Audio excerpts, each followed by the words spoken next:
So, but he's here now, and his name is Vincent Ward, and he's from Ohio.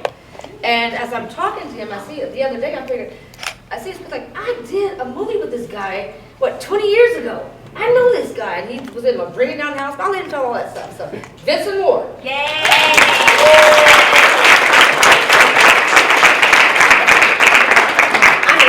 You do your thing. You're so good to see you. What's going on, folks? Midwest? Great. All right. No. Like she said, my name is Vincent M Ward, and I sat right there where you're sitting at years ago, and started my acting career in Columbus, Ohio. But the way that I got there was a negative. Working at General Motors, you guys know you live in Midwest. General Motors was a job to have. I got fired. Got hurt on the job, got fired, couldn't come back. I had to do something. Started working at Champ Sports at Eastland Mall in Columbus. But before I got to Columbus, I was in Dayton, Ohio. Like I said, where I'm from.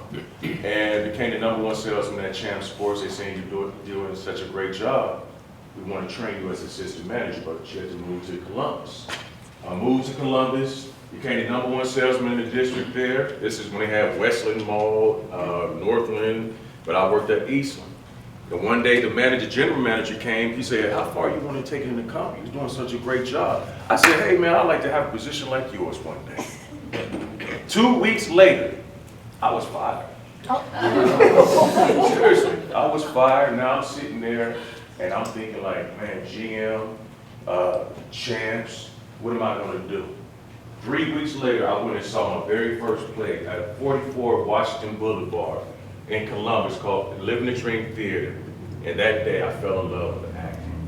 So I always say acting, I didn't pick acting picked me. Because I sat there and I said, oh, I can do that.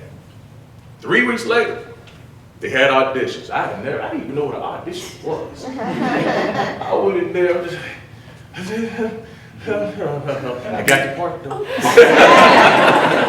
Ended up getting the part for my very first play. And from there, I started doing more plays and more plays, start building my confidence up. Because that's a key to being a professional actor. Actors, you have to have confidence. Not going in there and be like, hey, this is me, I need the job. No, but have confidence and being prepared and having your stuff together. Now, I didn't even really know anything about that because I didn't have anybody to tell me. You guys are in a great position because you have somebody that can show you and teach you. And I can show you where I came from and what I did. Went on my very first audition for a movie. The movie that she was talking about. Independent film called A Symbol of Love. I was just excited to have an audition for a movie. I went in there, auditioned, and I told them, hey, even if I don't get a part, I just appreciate you guys having me. I ended up getting a lead role. And so from there, I went on, started doing more plays, and did the movie Traffic with Michael Douglas, came to Cincinnati and Columbus. And I was signed with a company called Cam Talent, baby. You guys probably know Cam Talent. We did Cam Talent when they had office in Cincinnati and Columbus. And the crazy thing about it is, I didn't even get to go in to audition. I had to do a video audition. So video auditions aren't bad. Sometimes it can be a little easier because if you want to, you got the paper right there. But I don't suggest you do that because you want to feel it. You don't want to seem like you're reading it because what if they be like, well, come in next week and do it live.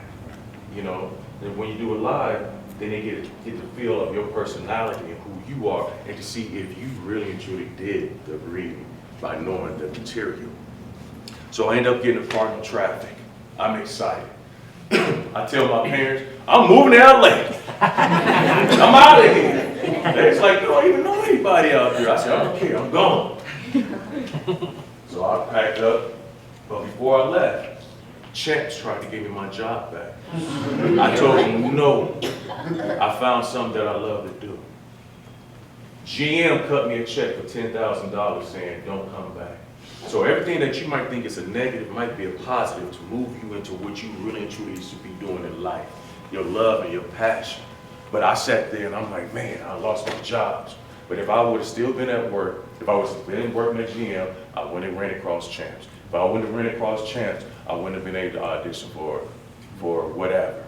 So I ended up moving out here in 2000. Been out here since 2000. And funny story, I went to the premiere.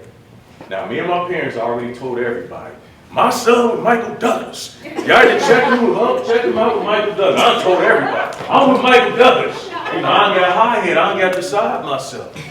Wrong thing to do. So, I'm at the premiere, and my scene takes place where Michael Douglas drives through the neighborhood, and I stop him and confront him like, it was like a bad guy. Like, what are you doing in my neighborhood type thing. So I'm sitting there at the premiere just like this. I was like, here we go. I see him driving. I was like, oh, it's about to be on. I'm gonna show everybody. He drove right past me. I'm sitting in there, devastated.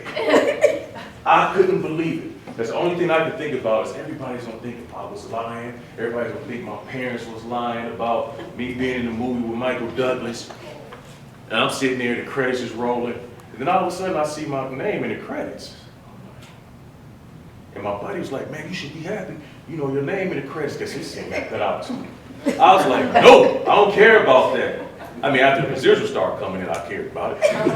But I didn't know that part because I was still fresh. So my character's name was the face. In the credits, it was Man on the Street. I didn't care about that because I just wanted people to know that I wasn't lying. So afterwards, I go to Steven Soderbergh. You guys know who Steven Soderbergh is? Yeah. Huge director, A-lister. I go up to him, and I don't know any better. And I said, hey man, why you cut my part out? Just like that. I suggest you do that. So Steven looking around like, oh boy, where's security at? This guy's going nuts. So he's like, well, Vince, we got to cut some scenes out. We had to pay Michael up front. And, he said, I'm sorry, that's how it goes. Now, I didn't know, but I was hurt. And he saw that. He said, but hey, took out pen and paper. I'm working on a new movie called Ocean's 11. Give my secretary a call. I have a part for you.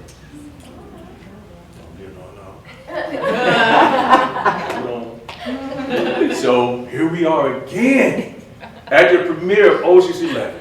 The scene takes place with George Clooney and Matt Damon. They open the elevator shaft. They throw this gas thing in and knock the guards out. That's me. Now I got lines. I'm not telling you stories because I have lines. So that's the most important thing at that time.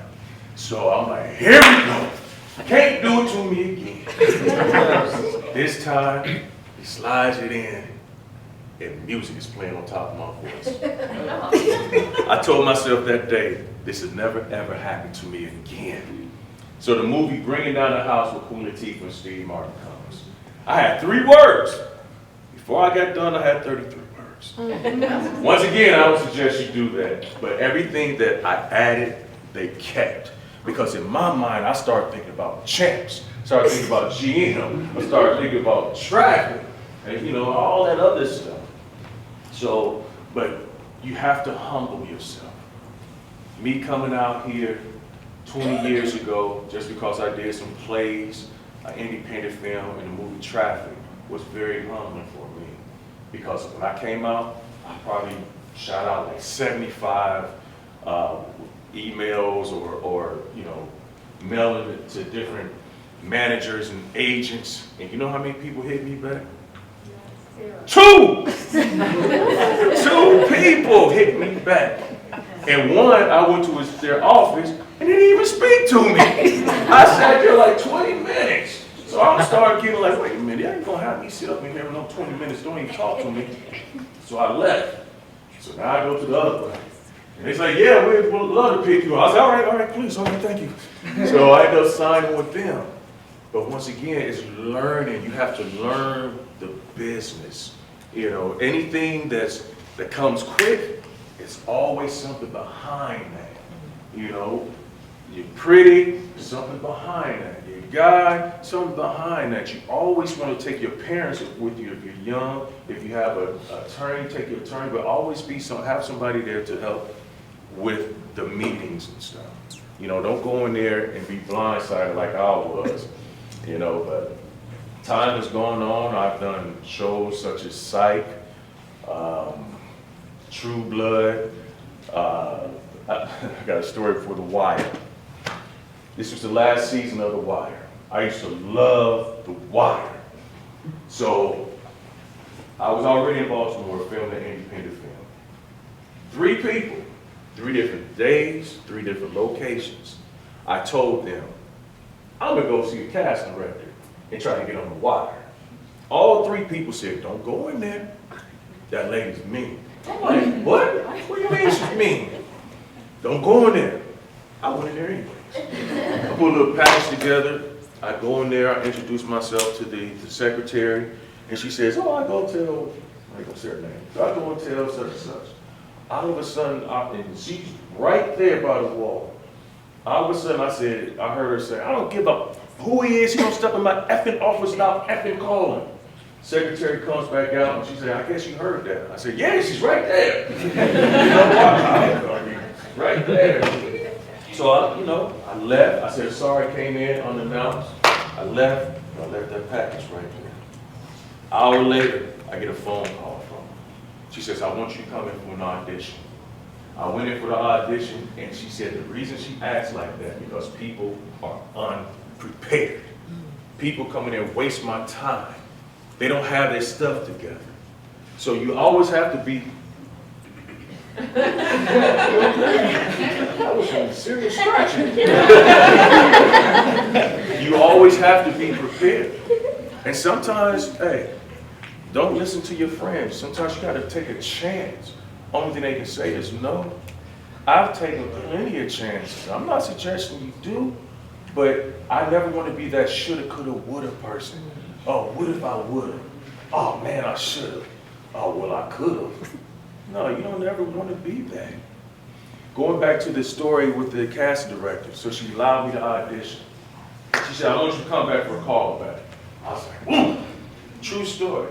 This was probably the first time I ever cried about an audition because I felt like, wow, this is a show that I really and truly love, and I'm gonna have an opportunity to be on it.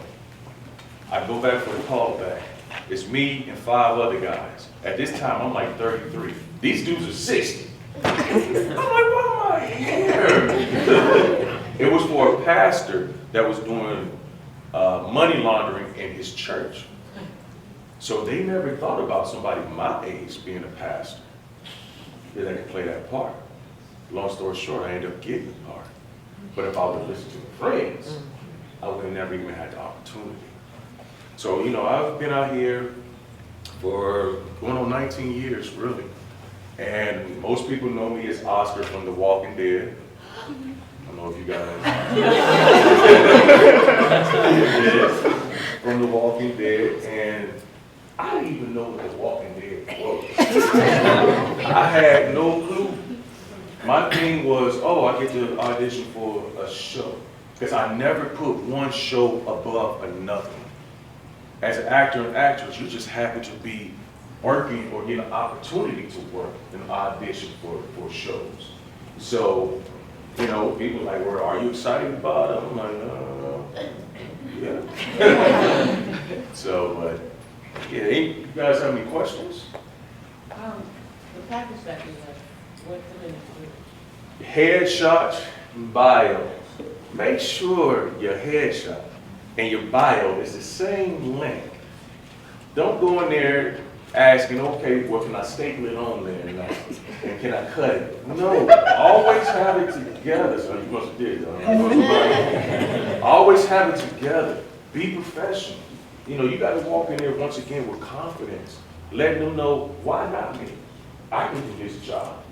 I see a lot of people on TV right now, or some auditions that I've gone on and didn't get it. And I look, I'm like, what do you do different? They didn't do anything different. But it was their time.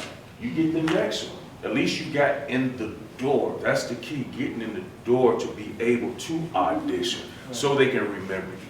I've been in situations where I go in for audition for one character and they be like, yeah, why don't you go out and try this one? You know?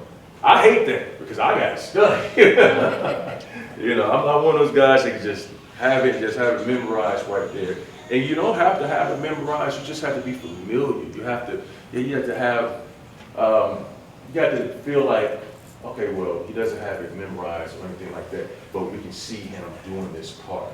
Once again, you have to be confident in what you do. Is your bio like your resume? Yeah, bio resume, yeah. A little different with acting. With modeling, I think people have to say it, cause I don't know if you guys still do that or what, but we'll let them talk about that part. I don't know what I do. But man, you got your hand up. I seen it. I didn't remember what I was going to say. Forgot what I was going to say. Listen. Like, Your confidence. How long did it take you to get your confidence up? well, you know what? I've always been an entertainer. I've never been an actor. I used to be a dancer in the rap group. We would open up shows for Heavy D and the Boys, Salt and Pepper. You know, those old school rap groups back in the day. I was one of the dancers, so you know, that was actually built my confidence. And plus, I was a basketball star. So, Okay, well, with you having that confidence, and I'm pretty much, I have the confidence too. How do you like try to help your child or actor or somebody that's coming up? you have to be supportive. You have to tell them, ask them, why not you? Why? That's what I tell myself to this very day. I have, 80 credits on IMDb. I just got off a tour with Snoop Dogg doing a play. I start, of course, plays. Snoop Dogg, Tamar Braxton, Omar Gooding, Eric Benet, Lil JJ. And to be honest with you, 5 of the people I just named had never done a play before. But they had confidence and they believed in themselves. You know, and it's like, if we're a team, it's up to me to help you. If y'all see, because I've done a lot of plays, but if I see you're doing something wrong or you have your back to the audience, I need to tell you if nobody else tells you. You know, Snoop Dogg, and he's legendary, was so appreciative of the directions that I gave him. One of the nicest guys you ever want to meet. But you have to. When you're prepared and you have your stuff together, there's nothing anybody can tell you. In this industry, how much does your attitude carry you? If you go in there with a funky attitude, nobody wants to work with you. I mean, it doesn't even have to be about this industry. You know people, you could be at your 9 to 5, and you're just like, oh, there's Carol. And you don't want to be bothered. Always treat people with respect. I don't care if it's the quote-unquote lowest person on the totem pole. You never know who that person knows. Just like you're trying to come up, they're trying to come up too. So you always have to be respectful. You have to be professional. You know, and you have to watch what you say and do on social media. People watch you. You never understand how many people. Right? Everybody in the front talk. You never know who's watching you. I always have people inbox me, ask me questions, people I don't even know. Or they tell me how I inspired them to do better, you know, with their career or with their life or with their family. So always watch what you say or do, because it's very important. And don't let these reality shows fool you. All these people on here cussing, fussing, and fighting, that's not what you want to do. You don't want that 15 minutes of fame, because that's what you're going to be known for the rest of your life. Oh, that's the dude who be fighting everybody. Oh, that's the woman who be cussing people out. You know, everything that shines isn't gold. You know what I mean? Do you, and you personally interact with the people that email you? And I know to a certain level, you know, not just every. No. Everybody. Because if I'm in that position to help somebody else, why wouldn't I do it? Why I'm like, hey, ain't nobody that busy. Anybody say they too busy to do something to help somebody else, then you don't want to deal with that person. Because if God has blessed you to be in a position to help others, then why wouldn't you help them? I wish somebody would have helped me. I wish I could have been sitting here talking to somebody who's in the industry that's doing something that doesn't mind coming out here to talk. That's what it's all about. It's not about self. You see this shirt? This is my shirt. Rise and grind.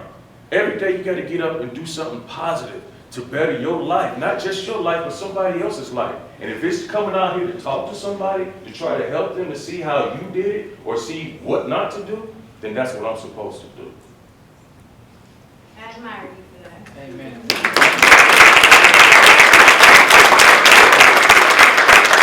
not about the whole Hollywood talk or the political talk or the mushy talk. I don't want to hear that. I want to hear the real. I want to hear what did you do when you couldn't pay your bills? Hey, went out there, drove Uber. Went out there and drove Lyft. You know, for myself, you know, I had to put myself, I was doing security. But then I was like, man, I'm at work. I don't know if you guys remember Von Dutch, Ed Hardy, the clothing line with the trucker hats. Doing security at their stores. I'm like, well, I need to figure out something so I can be able to go to these auditions. You know what I did? I created a security company. They ended up putting my guys in all the stores. So sometimes you gotta create. You gotta create. And kids, you can't just depend on your mom and dad all the time. You have to figure like, all right. How can I do this? How can I do this without my parents helping me all the time? You know, what can I do to at least show their appreciation, show my appreciation that they are helping? You know, sometimes kids will listen to a stranger before they listen to their parents. You can't listen to me or believe in me before you listen to the people who take care of you. You can't do that because they love you. I don't know you. I have 4 kids and 11 grandkids. So my thing is to leave a legacy for my 11 grandkids, and I'm sure it's going to be more than that by the time I die. But you have to, you know, Vincent M Ward social media on all aspects, all social media. Y'all ever have a question? Please, we're going to send her to the doctor. So, you ever have any questions? Feel free. I'm not Funny Style, I'm not Hollywood, I'm just Vincent M Ward from Dayton, Ohio, that's trying to make a difference. I'm not where I want to be, but guess what? I'm not where I used to be. And that's the difference. Any more questions? Okay. Yes, what is your day-to-day motivation? Do you pray? Do you meditate? What is it that grabs your attention every morning to get up and do what you do? For myself, Yes. as soon as I touch down, I pray. I open my eyes, I pray. I go to bed and I pray. But you got to find out what's for you. For me, it's God. For me, it's my family. My mother and father, they're still together, they're still alive. You know, besides my grandkids, I remember those days when they took me to practice. I remember where they had to do this, and this. And I'm trying to get back to them. My parents, my wife, hello wifey. She's not here, but she's over there. My wife, my grandkids, and people like you. I don't mind calling myself the role model, you know, to inspire, motivate, teach, and preach. Once again, I wish I had that for myself. And, you know, working with some celebrities like Terry Crews, on Everybody Hates Chris, Tashina Arnold, you know, those people inspire me. My good friend Ernest L. Thomas, he played Raj on What's Happening. These people inspire me. George Clooney. But one thing you have to realize, they're no different than me and you. Prime example, every day I play basketball with George Clooney, Matt Damon, Brad Pitt, Bernie Mac, Don Cheadle on Ocean's 11. One day, George Clooney's shoe came untied. Somebody ran out there to tie his shoe. You know what he said? I don't need you to tie my shoe. I can tie my own shoe. But just think if that's how some celebrities become these divas or divos. He could have been like, yeah, Vince, like I was saying, double knot that tie. Yeah, like I was saying, if you cut this way. But he wasn't like that. You know, we have to stop putting so many people on this high platform Because once again, they're no different from me and you. I don't like for people to say they're a fan of mine. I don't like that because then it looks like I'm above them. No, I just happen to be on a show that you liked. You know what I mean? I go home and cry. I go home and worry. These guys, these women, they do the exact same thing that we do every day. So, but for your acting careers, your modeling careers, be ready so you don't have to get ready. Have your stuff prepared. You should never go anywhere. You should always have a headshot or everything in your car. You never know who you might run into. I just ran into a guy downstairs. He's a manager. He would just start talking. Even though I already have a manager and agent, but he started telling me the other stuff that he does. Have your business cards together. When you have your business cards, I wouldn't say put your number on there, because sometimes you might give your card to the wrong person, and they want whatever they want. But have your business card, have your email, and have like, well, you can get in contact with my agent or my manager. But always be ready, so you won't be like, oh, I forgot. You don't think I brought some headshots? I heard there's gonna be some agents here. I'm still competing. You know what I mean? Look, it's right over there. You got to take advantage of the situation that you're in.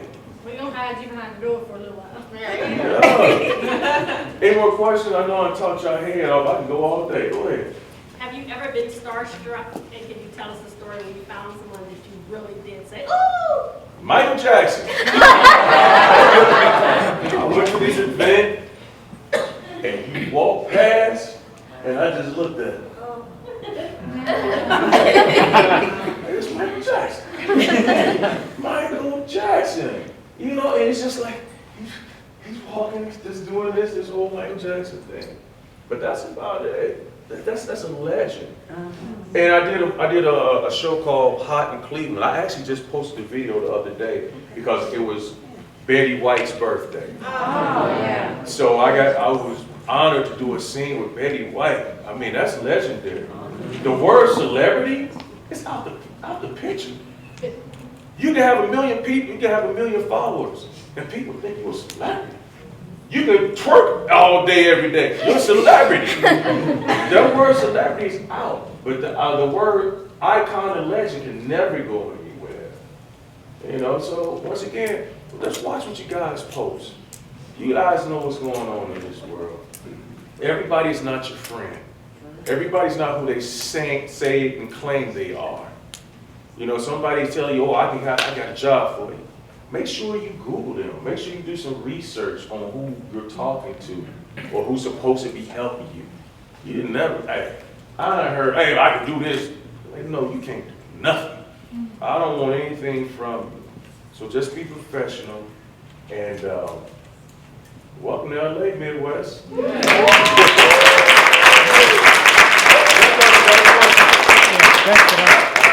So when you step, how do you know where auditions, like how do you connect with auditions or You have a manager and agent. You have a manager and agent. But for me, he asks, how do you connect with finding auditions? You have something called the breakdowns. You know, you have your breakdowns, but once again, for myself, been doing this for a while, a lot of times people contact me on social media to do something. But I send them over there to the agent and manager. Because sometimes when people can touch you, feel you, and you come off as a nice guy, nice girl, then they try to cut what they really and truly supposed to be giving. So that's what your agent and your manager is for, to make sure you don't get cheated out what you're supposed to be getting. You know what I mean? And you guys know what Taft Hartley is? Yes. You know, I became Taft Hartley in the movie Traffic. That means you have your non-union, and you have a speaking part in a union project. And that's how I became SAG. So, but thank you guys. Thank you for having me. And you guys are fine. All right, 2 hours.